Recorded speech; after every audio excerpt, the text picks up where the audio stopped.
Bonjour à toutes et à tous, les flammes jumelles.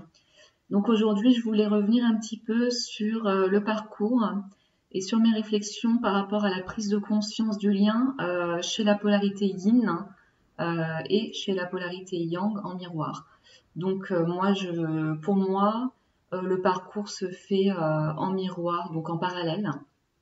Et j'avais commencé en fait à poster un audio en disant que il y avait des différences entre un yin qui était éveillé en premier au lien et un yin éveillé en second. Et puis en fait, ma guidance me dit que c'est pas la juste chose à transmettre. Parce qu'en fait, ça c'est l'idée de certains théoriciens des flammes jumelles qui auraient un éveillé en premier au lien qui ferait d'abord sa compensation, puis quand il aurait atteint la complétude, le deuxième ferait sa compensation. Pour moi, en tout cas en ce qui me concerne, pour mon parcours personnel, au final, je ne le perçois pas comme ça. Donc cet audio que j'avais enregistré, en fait, finalement, c'est quelque part mon faux self qui a encore pris le dessus. Parce que je me suis appuyée sur les théories des autres en me les appropriant, alors qu'en fait, c'est pas du tout ce que je vis, ni ma guidance actuelle. Donc voilà, je vais vous faire part un petit peu de ce que je ressens par rapport au parcours, qui est ma vérité. Donc ça reste quand même par rapport à mes propres conscientisations et mes propres expériences. Donc ça ne s'applique pas forcément à tous les parcours. Voilà, mais moi, c'est ce que j'ai pu remarquer en tant que polarité yin de mon avancement. Donc, pour moi, les deux jumeaux vont s'éveiller ensemble dès la reconnexion. Donc, dès qu'ils vont se reconnecter, le parcours commence et le travail des deux jumeaux commence. Donc, ils vont, dès cette reconnexion, ressentir ce lien des deux côtés au plus profond d'eux-mêmes. Mais ça ne va pas se manifester de la même manière, cet éveil. À la séparation, il va y avoir des phénomènes de répulsion qui vont se manifester.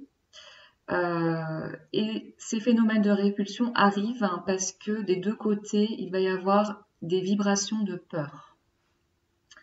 Donc, comme chez les deux se réveillent les peurs en miroir, la séparation va être nécessaire à ce moment-là. Et puis après, va commencer la nuit noire de l'âme. Pour moi, elle commence en même temps des deux côtés, à partir de la séparation. Mais elle ne va pas être... c'est-à-dire que les deux polarités ne vont pas gérer leurs blessures de la même manière après la séparation. Donc, ils ne vont pas avoir les mêmes mécanismes de compensation. Alors, pour moi, après la séparation, donc quand commence la nuit noire de l'âme, la polarité yin va réagir avec ses mécanismes inconscients de fuite et de déni. Donc malgré les souffrances qu'il peut ressentir, il va essayer de fuir ces souffrances. Voilà comment il commence sa compensation selon moi.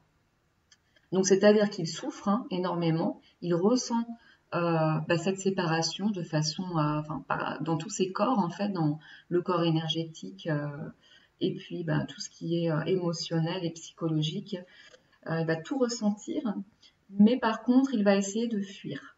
Voilà, donc pour moi la compensation du yin commence comme ça, alors que le yang va comprendre certainement mieux les phénomènes qu'il ressent et il comprend en fait au moment de la nuit noire de l'âme qu'il va devoir cheminer de son côté.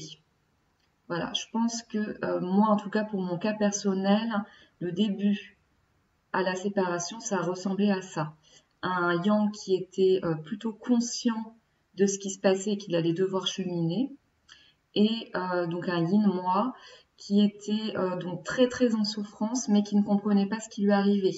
Et donc qui ne comprenait pas je ne comprenais pas que je commençais un parcours de compensation. Donc en ce qui concerne mon parcours, donc mon travail de compensation, je pense que je reviendrai dessus plus précisément dans un autre audio, pour vous dire un petit peu moi comment j'ai cheminé et quelles aides j'ai pu demander. Donc pour le yin, à partir de la lune noire de l'âme, les situations qu'il va rencontrer vont faire vibrer ses blessures, ses peurs. Voilà, donc c'est à ce moment-là, en fait, qu'il va demander de l'aide pour compenser.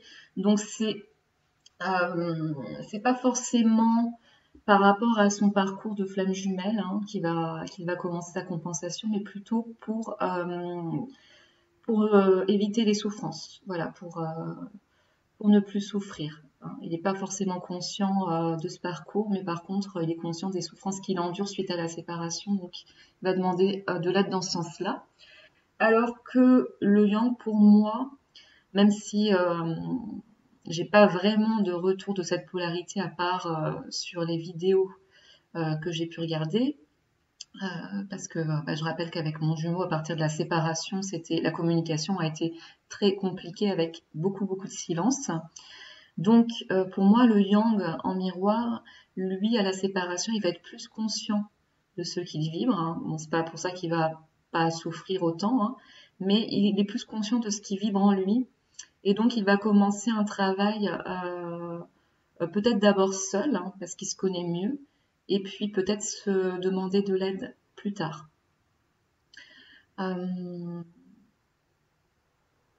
Donc je reprends un petit peu ce que disait Cécile Riccolo. Donc Cécile Riccolo, c'est une hypnothérapeute qui s'exprime sur les flammes jumelles. Donc ça, c'est assez intéressant ce qu'elle peut transmettre. Donc pour elle, il y a deux polarités chez les flammes jumelles. Donc elle ne prend pas la terminologie du yin et du yang, ni du chaser et runner. Elle dit qu'il y a une polarité consciente et une polarité inconsciente du lien. Voilà. Mais pour elle, les deux sont quand même, les deux polarités sont conscientes. Il y en a un qui représente la conscience et l'autre l'inconscient. Donc pour elle, une polarité, la polarité consciente du lien à la base, fait sa compensation en étant conscient du chemin à parcourir. Alors que la polarité inconsciente, elle est inconsciente pour elle en fait de ses blessures. Elle a des mécanismes inconscients. Même s'il sait la polarité inconsciente sait qu'elle a des blessures et elle sait que c'est sa flamme jumelle qui lui a révélé ses blessures. Donc c'est la polarité inconsciente qui va commencer un travail, mais à partir de son faux self en fait. À partir de comme elle n'est pas, la polarité inconsciente a ces mécanismes inconscients qui prennent toujours le dessus. Donc elle va commencer son travail à partir de son faux self. Donc elle ne sera pas dans le bon chemin quelque part au début de sa compensation. Parce qu'elle va compenser à partir de ces mécanismes de faux self. J'espère que je suis claire. Alors que la polarité consciente, elle, qui représente donc la partie consciente du duo, elle va faire son travail à partir de ces blessures qui sont conscientisées. Donc pour la polarité que moi j'appelle la polarité yin, donc qui représente l'inconscient, il va falloir lever d'abord ses voiles d'illusion pour qu'elle puisse commencer son vrai travail de compensation efficace sur ces problématiques inconscientes, sur ces problématiques de yin. Pour moi, tant que le yin ne sait pas exactement qui il est dans le duo, le travail va être difficile parce qu'il va faire son travail de compensation à partir de son faux self. Donc c'est-à-dire que pour mon cas par exemple, j'ai commencé ma compensation en pensant être le chaser et en pensant avoir la blessure d'abandon. Ce qui fait que j'ai travaillé là-dessus, donc j'étais pas vraiment sur ce qu'on me demandait.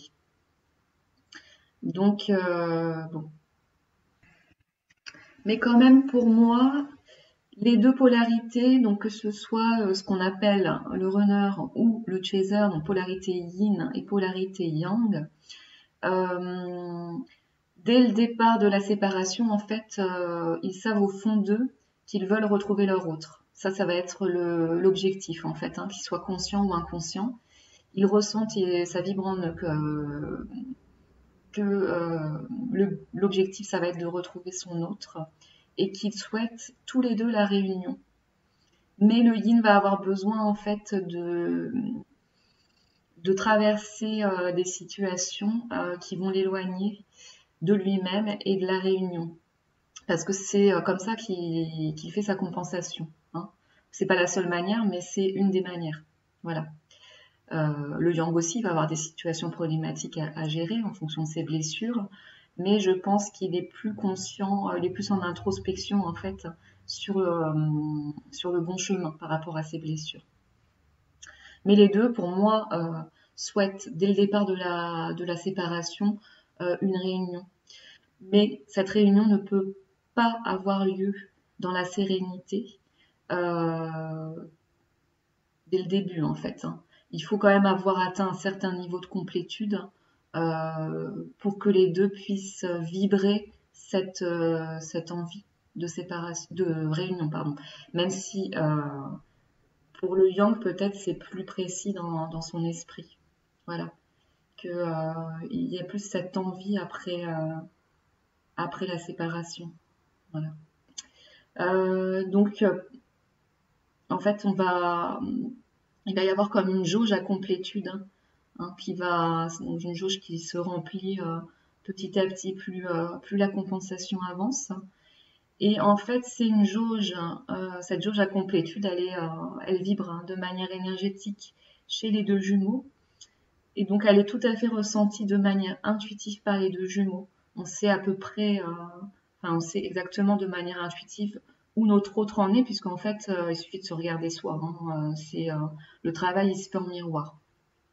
Ce qui fait qu'ils savent exactement, les deux, quand leur autre est prêt à ouvrir certaines blessures, ou est prêt pour une reprise de contact, ou est prêt pour même des retrouvailles. Voilà.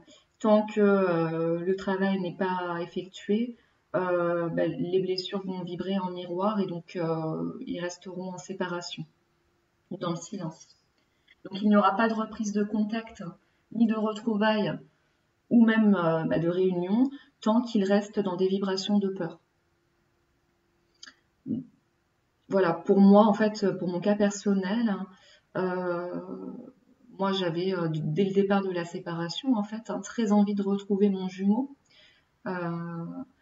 Mais à chaque fois que j'ai repris contact, en fait, j'ai ressenti une souffrance interne extrême due à la blessure de rejet, hein, parce qu'en miroir, il me rejetait. Donc, je ne pouvais pas revenir n'importe comment, ça je l'ai compris. Que si je revenais en n'ayant pas vraiment, en n'étant pas alignée, en fait, il me renvoyait directement au miroir, ce non-alignement. Donc, voilà, j'ai compris que je ne pouvais pas revenir si le travail n'avait pas été effectué. Donc pour moi, ce serait quand la blessure de rejet serait entièrement guérie. Sinon, on ressentirait tous les deux des souffrances en miroir.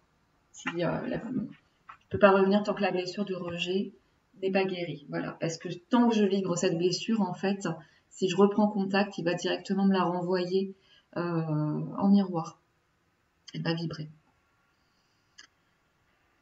Donc voilà, pour conclure un petit peu là-dessus, pour moi, il n'y a donc pas de parcours.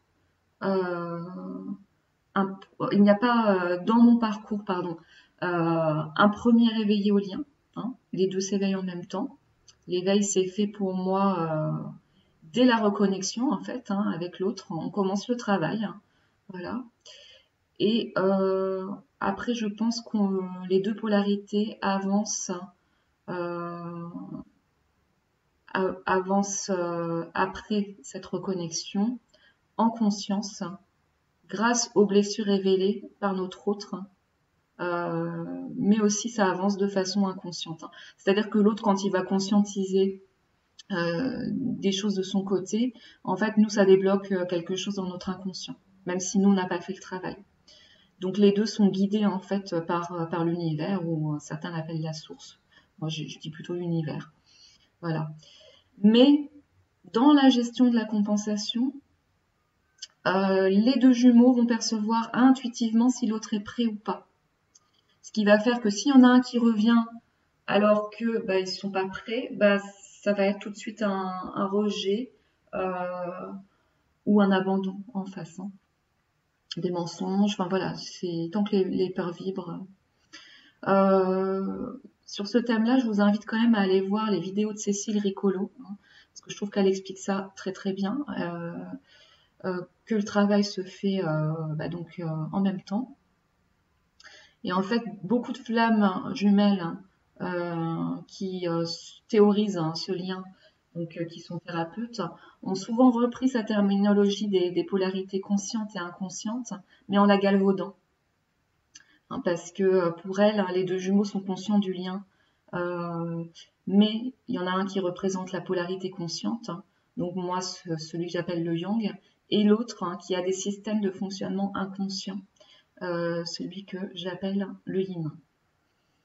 Donc le travail pour le yang, c'est d'apprendre à se rapprocher, à équilibrer son yin, et donc à laisser son inconscient s'exprimer, alors que pour le yin, il doit se rapprocher de son yang, le rééquilibrer, et donc conscientiser ses comportements. Pour l'un, c'est plutôt se rapprocher de son inconscient, et pour l'autre, ce sera plutôt conscientiser ses comportements. Donc pour moi, c'est un travail et un parcours en miroir. Donc il n'y en a pas un qui commence en premier. Hein. Mais bon, après, ça reste ma vérité. Hein. C'est par rapport tout ça à mon parcours personnel. Hein. Donc pour moi, il y a s'il n'y en a pas un qui est conscient en premier, c'est qu'il n'y a pas de chaser ni de runner. Il n'y en a pas un qui poursuit ou un autre qui fuit, en fait. Hein. C'est juste des comportements. Pour moi, c'est deux âmes qui travaillent en miroir inversé et qui ne se retrouvent que quand ils sont prêts. Et ils seront prêts exactement au même moment, en même temps. Voilà. Quand parfois on se sent, on a l'impression d'être prêt, et en fait, c'est pas du tout le cas. C'est souvent le faux self qui nous fait dire qu'on est prêt, et donc l'autre va nous renvoyer directement cette vision-là. Hein. C'est-à-dire, si on reprend contact à partir de son faux self, en se disant, ça y est, je suis prêt, je vais reprendre contact, l'autre va directement nous montrer qu'on n'est pas prêt, en nous renvoyant du rejet ou en nous renvoyant des mensonges, en nous montrant que, c'est encore ton faux self qui est en train de vibrer. Voilà. Donc, pour moi, parcours en miroir est donc exactement en même temps pour les deux. Et donc, la réunion se passe quand le travail de complétude est fait des deux côtés. Voilà, j'espère avoir été claire. Je vous referai d'autres audios pour développer certains thèmes. Et je vous souhaite une très belle journée. À bientôt.